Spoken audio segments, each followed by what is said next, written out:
Every day this week, we have a new presentation to help celebrate. Thank you for joining us during this presentation. You may come up with questions.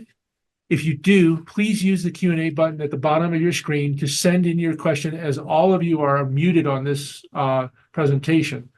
So we will get to that at the end. Your question will be addressed. And before we get started with today's presentation, we are proud to be launching our new e-learning academy on April 29th. The entire forum will be 10 episodes on advanced grading. Now I would like to introduce you to today's speaker, Mary Lannin. Mary is a former member of the Citizens Coinage Advisory Committee, the CCAC, first appointed in 2014 based on the recommendation of the House Minority Leader at the time.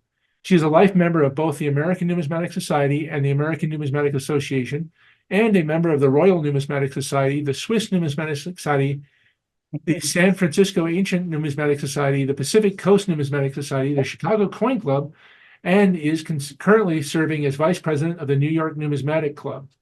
She has served as a member on the board of trustees of the American Numismatic Society since 2016. Mary will be presenting Women in Numismatics, the first 2,000 years. It's all yours, Mary. Okay. So thank you so much, Doug. I have to say that when Doug first asked me to do this, I thought about it for a while. And then I thought, why should I just do women for like 100 years? I know Coin Week is 100 years old, but we've been around a lot longer than that. So I decided to go back in time at least 2,000 years. All right. All people are so much greater than the sum of what makes them famous. But nonetheless, I've chosen 4 categories for the purpose of this talk: women who rule, women who create, women who collect, and women who lead. Women who rule.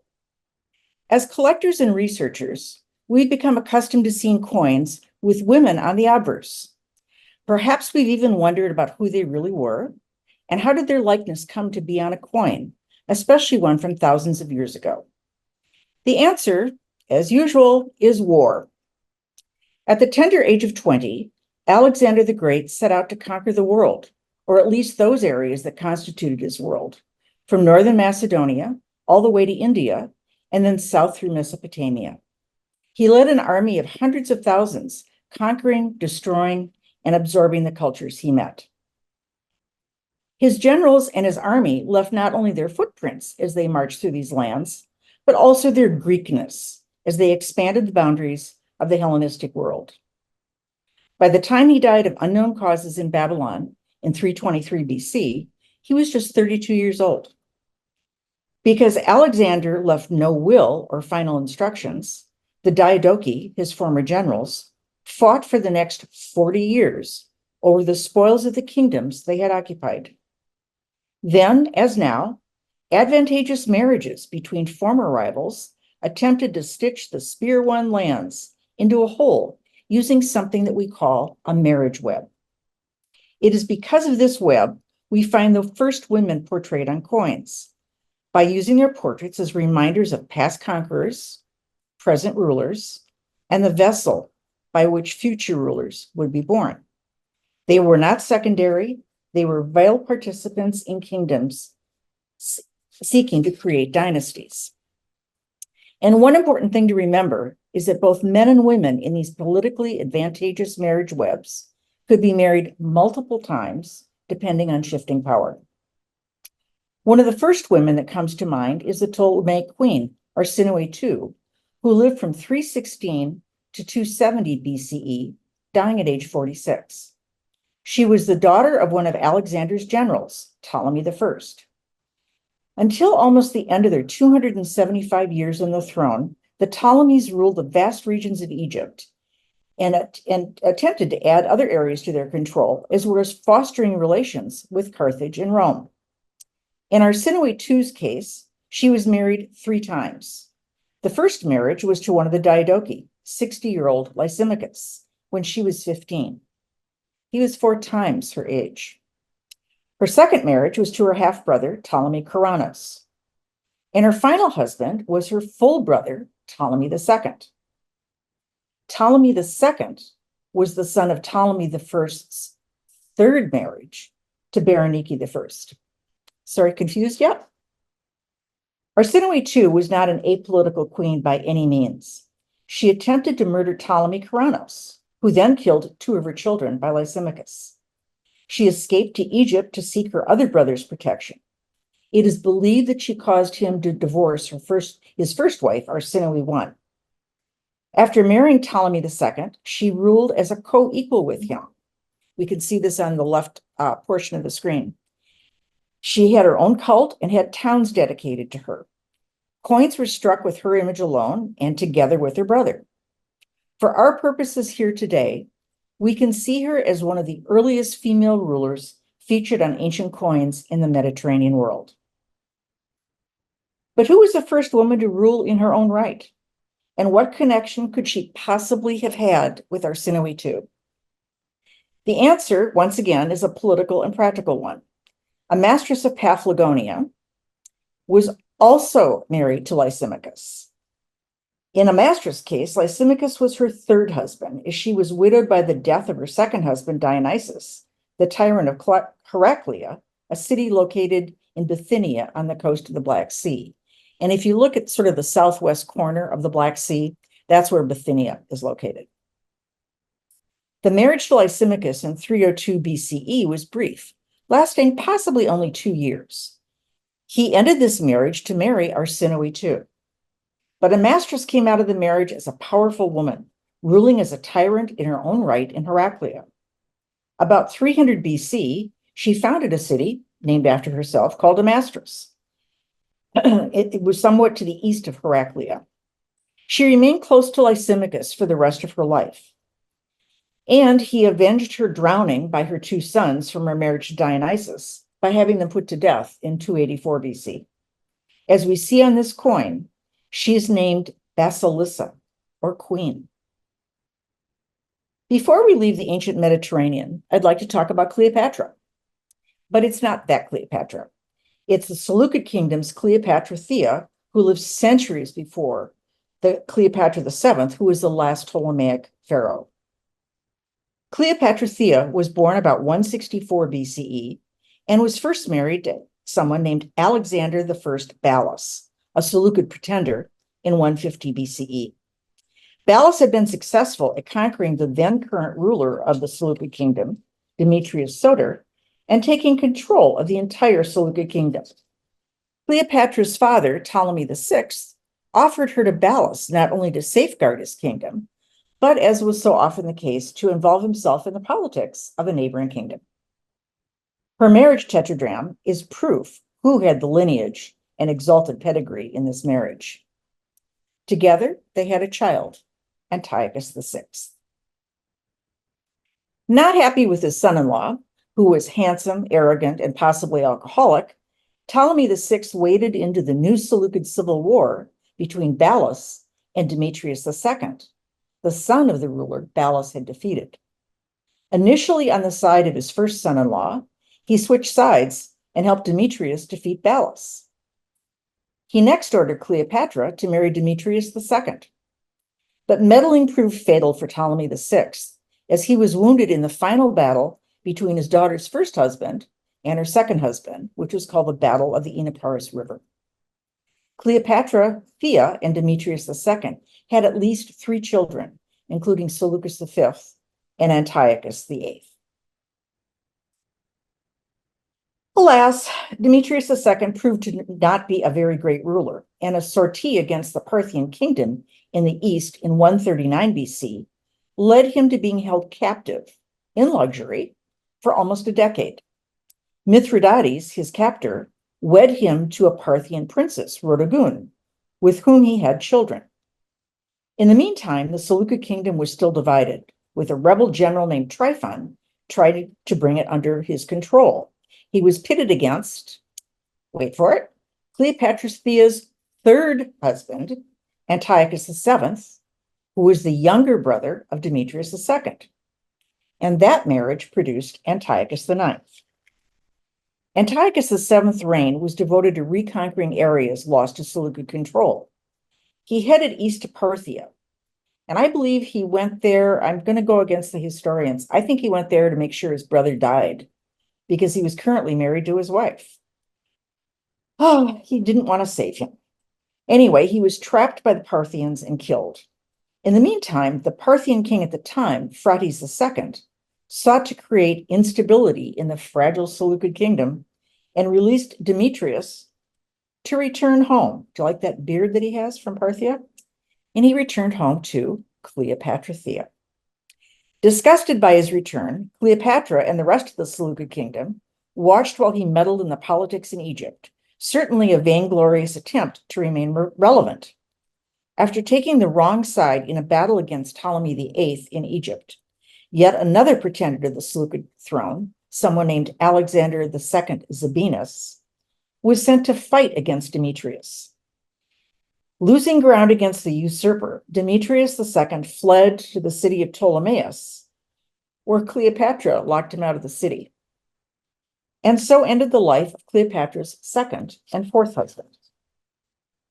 It was at this point that Cleopatra produced her sole coinage in 125 BCE. Unfortunately, although she was the steadying influence in the Seleucid kingdom throughout the reigns of her three husbands, status quo demanded that a man rule with her. And this ruler was her son by Demetrius II, Antiochus VIII. He was also the one who had her poisoned in 121 BC. She was 43 years old. And we can't escape the ancient world without a mention of Cleopatra VII, the Cleopatra, who is the woman that comes to mind whenever the name is mentioned. Her name was actually more common than you think. As an example, Alexander the Great's sister was named Cleopatra. The name means beloved of the father or glory of the father. She was worshipped as a goddess, and she was the richest woman in the ancient world. Her two significant others, Julius Caesar and Mark Antony, are forever linked to her in the history of Rome versus Egypt. She was powerful, brilliant, and arguably the last bright star of the Ptolemaic Empire. This is an extremely rare tetradrachm of Cleopatra VII on the obverse and Mark Antony on the reverse. The horsehead symbol behind Antony's head is thought to represent either his invasion of Parthia in 36 BCE or success against Armenia in 34 BCE. Cleopatra and Antony's world came apart with the loss of Egypt at the Battle of Actium in 30 BCE. And as the winner, Octavian solidified his power, and that battle marked the transition of Rome from a republic to an empire. Okay, now we're at Women Who Collect. Moving forward more than 1,000 years, we meet Isabella d'Este, a collector's collector, and the wife of Francesco II Gonzaga of Mantua. In the mid-16th century, Renaissance Italy was divided into many small duchies, states, republics, and the alliances were shifting and dividing according to the internal political situation and that of wider Europe. In yet another example of a marriage web, Isabella was betrothed to Francesco when she was 6 years old. Well-educated, lively, and politically astute, Isabella was an excellent match with her husband, ruling Mantua when he was absent or captured in war. She is famous for constructing what she called a studiolo, a place where she could study, and it represented the center of her artistic passion. Titian painted her twice, once as Isabella in black and Isabella in red, now known only from a copy made by Rubens. Both of these paintings are in the Kunsthistorische Museum in Vienna. Leonardo da Vinci completed a sketch of Isabella, but could not be persuaded by this picky patron to do any more. About 1495, Gian Cristoforo Romano struck this medal for her, probably the best representation of Isabella from life. Interestingly, her hairstyle is perhaps inspired by those on the coins of Roman empresses. And here we have a coin, conveniently of Alexander Ballas, who was Cleopatra Thea's first husband, which shows the d'Este eagle countermark behind Alexander Ballas's head. Their coins were countermarked with gold eagles on silver coins and silver eagles on gold and bronze coins. And here's a close-up of the eagle. Intelligent, talented, and determined, she was demanding and rapacious in her collecting. Imagine what she wrote to her agent about some antiquities she wanted to add to her collection. She tried to get the best items from the collection before her own father. Indeed, she had an insatiable desire. And at her death, these were some of the things that were in the inventory: 1,240 coins and medals in gold, silver, and bronze, both ancient and contemporary. Born in 1869, the Comtesse de Bahag, Martine Marie Pole, was every bit the match for Isabella d'Este in terms of collecting. She was born into French aristocracy, and when she married a cavalry officer in 1890 at the age of 20 or 21, she brought with her a dowry of 3.5 million gold French francs, valued today at about $85 million. Her marriage proved to be unhappy, and the couple soon separated. She surrounded herself with beauty to make up for her marital woes, and it has been said that she bought a beautiful object each day. She threw herself into collecting and building, even adding a 600-seat theater to her inherited home in Paris. She was an ardent bibliophile like her father. She supported avant-garde dance, including with Isadora Duncan, and she collected prints, drawings, and paintings. She traveled in her hunt for beauty too. She owned a 260-foot motor yacht called Nirvana, in which she cruised the Mediterranean. She once bartered with a fisherman off the coast of Turkey near ancient Halicarnassus for a flawless first-century gold beaker brought up in his nets by weighing it in a balance against gold coins. She would not be pressured into buying, however, and she would say, "I have no money," which was code for an unacceptable price. Among all these beautiful objects, her collection eventually totaled 220 Greek coins, passed on by inheritance to her nephew, Hubert de Ganay, and eventually sold by Drouot in Paris in 1984. Amory May Holden Norweb's collection, or should I say collections, made a decisive impact on both sides of the Atlantic Ocean. Born in 1895, Emery was a third-generation collector whose grandfather, Liberty Holden, and father, Albert Holden, passed on their love of coins to her. She received her first coin at age 10, a braided hair type half-cent. By the time she was 12, she was spending her allowance on coins. She absorbed her knowledge by being her father's record keeper and collaborator in his collecting hobby. Maintaining his inventory records, keeping them up to date with each new acquisition, listing coins by denomination, date, condition, vendor, price paid, and pedigree, all enlarged her numismatic education. In 1917, she married R. Henry Norweb, a globe-trotting diplomat who served in several countries in Europe and Latin America between 1917 and 1948, including as ambassador to Peru, Portugal, and Cuba. They shared a love of numismatics, and together they collected United States colonial and federal coins, Anglo-Saxon and Anglo-Norman coins and tokens, English coins and tokens of the 17th century, as well as Peruvian coins and Canadian medals and tokens. As an example, their collections were so extensive that 9 of the 70 volumes of the Zoology of the British Isles were comprised just of the Norweb collection. And here is an example of one of the tokens from the Norweb collection. Besides having this very cool skull and crossbones on it for this John Brearcliffe from Yorkshire, the flip is what I find so incredibly interesting. All of her coins and tokens were in flips, and they were stamped with this, which was a spider made out of the letters N-O-R for the first part of their name on a web for Norweb.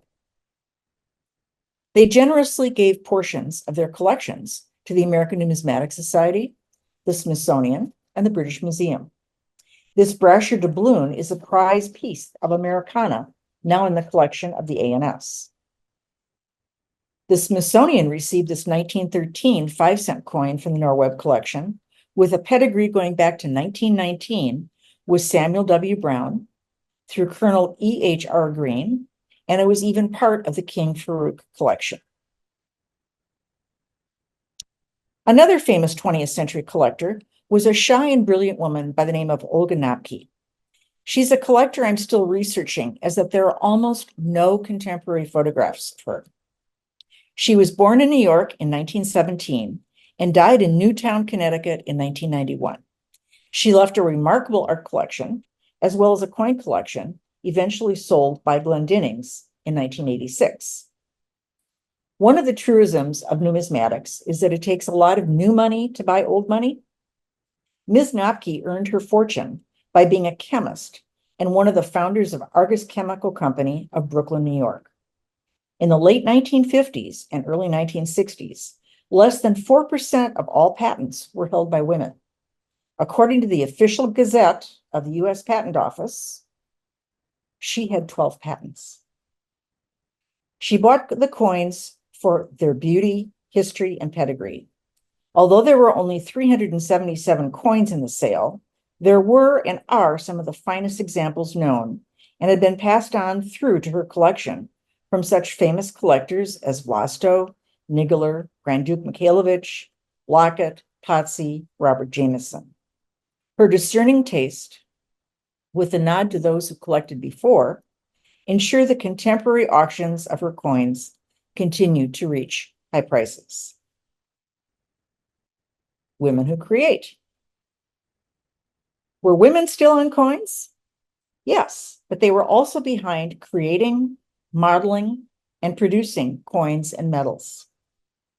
In the early 19th century, the Swedish Mint had a respected chief engraver, a man by the name of Ludwig Peterson Lundgren. He had two talented children, the sculptor Per Hendrik and daughter Leah Fredrika. Each of them followed their father into the arts. Leah was one of 4 women who were given special permission to study at the Swedish Royal Academy of the Arts, then open only to men. After Ludwig died in 1853, it was expected that his son would take the position. But unfortunately, he died in Paris at the age of only 31, and it was Leah who took the position. Newly married to German sculptor Karl Alborn, Leah became the first civil servant in Sweden, first female civil servant in Sweden. A talented sculptor engraver, she was equally at home with portraits, animals, detailed foliage, and other decorative arts on items and on medals and coins. Leah Alborn held her position at the Swedish Mint until she retired in 1897 through 42 years and 3 Swedish kings. And what about female sculptors in the United States? One of the most famous women was Anna Hyatt, born in Cambridge, Massachusetts in 1876, who was one of the wealthiest female artists in the United States. In 1912, the average yearly income was $750. She earned $50,000 a year. She was largely a self-taught artist and began by specializing in realistic bronze animal statuettes. She attended the Art Students League in New York, but felt she needed additional study, so she left for Paris in 1906. In 1910, while employing only a single female assistant and working in a closed studio, Hyatt's most famous work was created, a monumental sculpture of Joan of Arc astride a life-size horse. This was no shy, pious peasant girl, but a martial Joan, clad in armor and raising her sword to the heavens. The Paris Salon, not quite believing that the work had been done by a woman, awarded it only an honorable mention. A version of this statue was later erected as part of New York's Riverside Park in 1915. Hyatt's Joan of Arc was the first public sculpture of a historical woman erected in the city.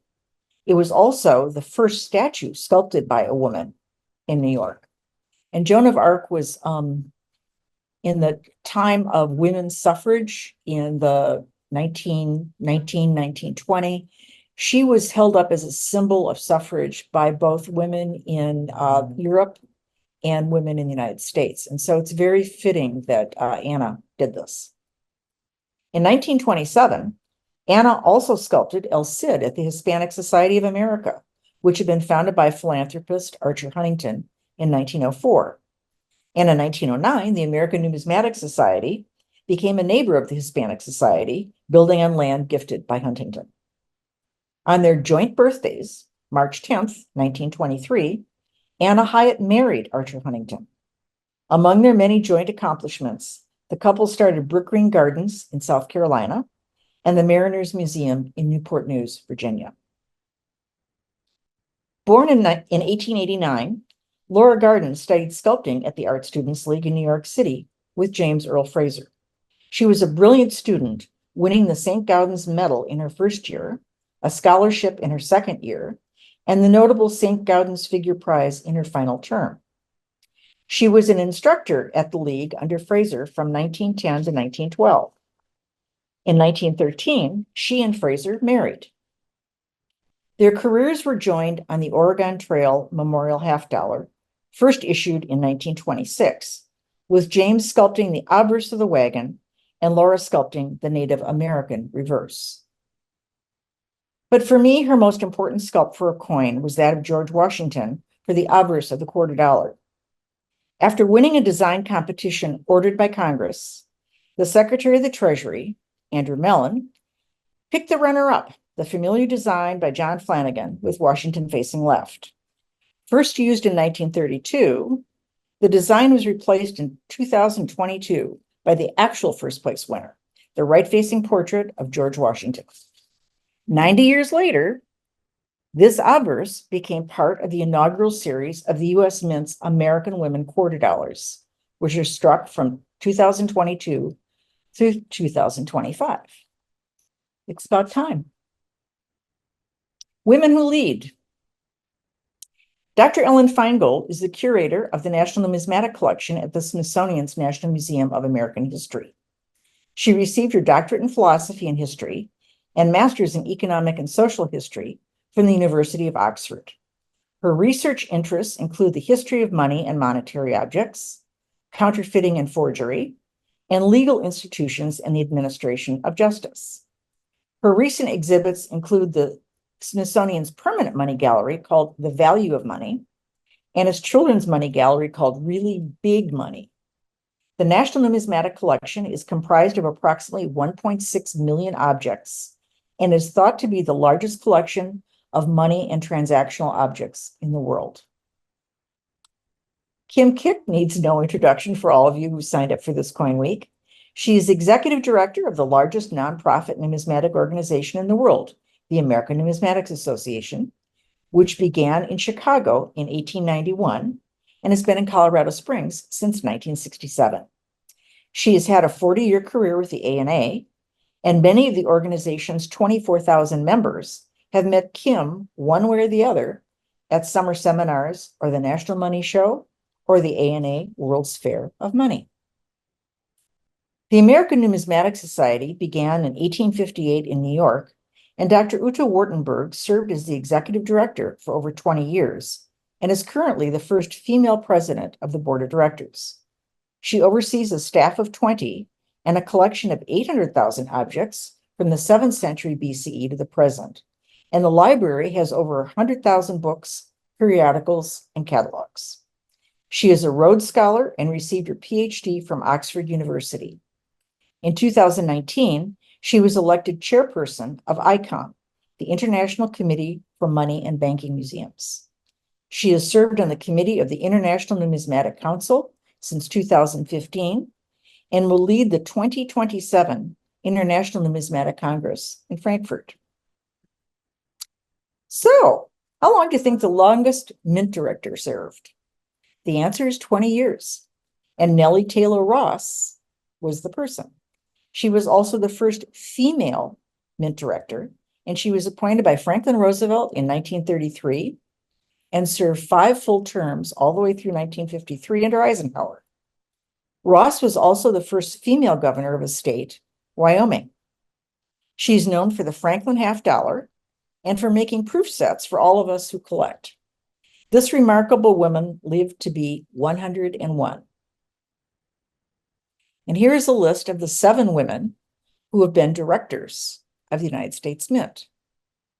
And if you do a little math, there's 7 mint directors out of 40, which is 17.5%. They've served 41 years out of 232 so far, which is 17.67%. The current director of the United States Mint and 7th woman is Ventra C. Gibson. She was appointed by President Biden and has previous government service in the Department of Veterans Affairs, the Federal Aviation Administration, and the Department of Health and Human Services. She oversees a staff of 1,650 people. Many Mint employees have been in the service, and Director Gibson proudly served in the United States Navy. We know that there are 4 branches of the United States Mint. Denver and Philadelphia are the business mints producing most of the coins that we use in the United States, and San Francisco and West Point are the other 2 mints. West Point has been under the guidance of Ellen McCullum, who's been a Mint employee for 43 years and the superintendent of the West Point Mint since 1999. I was fortunate to tour this mint in 2019 with some colleagues from the Citizens Coinage Advisory Committee. At every part of the tour, it was apparent that women were a major part of the West Point staff. There have been 78 secretaries of the Treasury since Alexander Hamilton was first appointed by George Washington in 1789, and Janet Yellen became the first female Secretary of Treasury, in 232 years after being nominated by President Biden and confirmed by the Senate the following day. She previously served as the 15th chair of the Federal Reserve from 2014 to 2018 and was the first woman to hold that post. She has also led the White House Council of Economic Advisors. Among her other duties, Yellen selects the final designs of all United States coins, commemorative coins, and congressional gold medals after the art has gone through the review and discussion process at both the Commission of Fine Arts and the Citizens Coinage Advisory Committee. The United States Mint that estimates that 87% of collectors are men and ancient coin collectors are 98% male.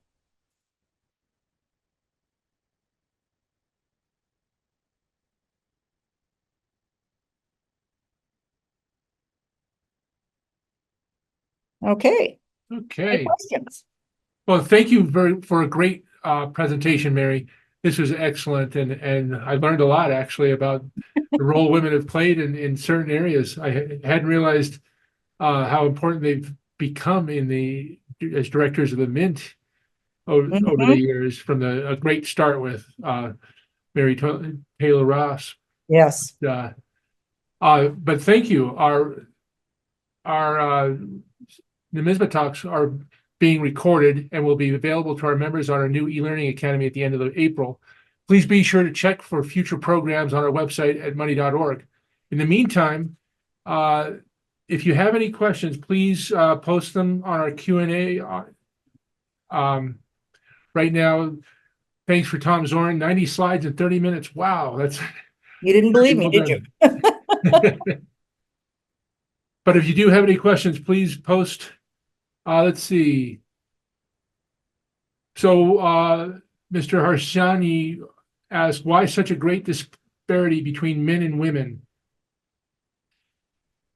And The eternal question. yeah, 51% 51% of people are women.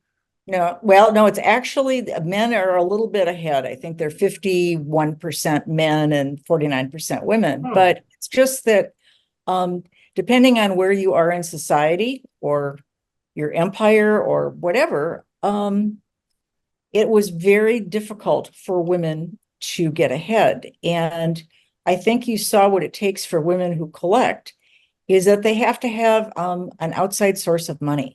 You can't use money to collect that you use to pay your rent or buy groceries or clothe your family or do any of those other things. So collecting tends to be the not frivolous money, but the extra money.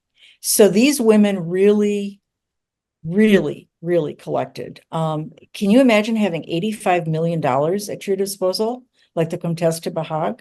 She could buy anything she wanted. Her Yeah, it's yacht pretty incredible. was almost the length of a football field. And she just traveled the Mediterranean and bought things here and there. So she was very remarkable. So was Olga Napki. But she's, as I said, she's a very hard woman to find out about. Yeah, but specifically with collecting coins, I think there's a difference because um, I think there's a difference between men and women and how they socialize a bit. And coins are largely about collecting round metal objects or Yeah, isn't it sturdy great? objects. And it's great. I think men are more drawn to it somewhat because there's there's less of the social aspect and more of the studying a inanimate object, where I think women have a tendency to want to connect with other people more, which you can also do in this hobby, but it's less usual. But see, I connect with coins because they were owned by women.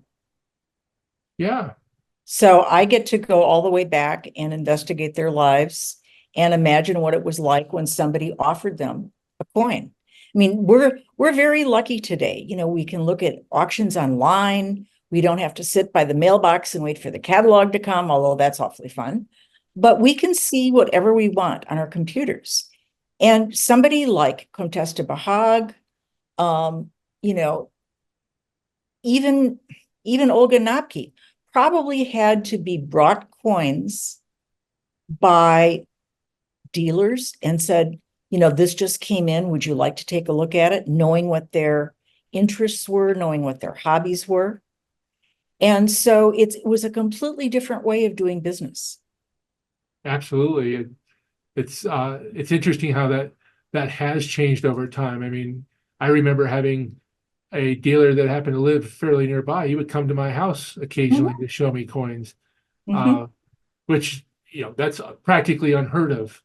You know, Exactly, exactly. And so you go from someone like Olga Napki or Contesta Bahag that had coins that were like 200 or 300 or 400 coins, and then you swing right over into Emery May Norweb, and it's like 7 volumes of the Sology of the British Empire. Okay. I mean, thousands and thousands and thousands of coins, and they were very generous with them. absolutely. Um, are there any other questions? Let's see. The script will not be published separately. That's entering Tom Zorn. This will be on our website, so you can view the whole presentation as a Zoom video. And the coin displayed behind you. That's I can That's tell you funny. you know what it is. It's the Bunny of Messana. Yeah, the bunny of Messana, the tyrant Anaxilas, who allegedly brought, not really a bunny, but a hare to the island of Sicily for hunting purposes. So that's what's on his coins. Another question, Mary, do you know from your readings if the Comtesse de Bahag had met the famous male collectors of her era, such as Potsy, Gulbenkian, Jameson, etc.? Well, Potsy was, let's see, she was born in 1869, and Potsy died in 1911, 1913. So I doubt that she would have known. She certainly would have traveled in the same social circles as Potsy would have done, because he was everywhere. There was a great book about him called The Man in the Red Coat, and it kind of inserted him in actually the milieu in Paris at the time and let you know who all of his famous friends were. It did not mention the Comtesse de Bahag, otherwise I think I would have known that.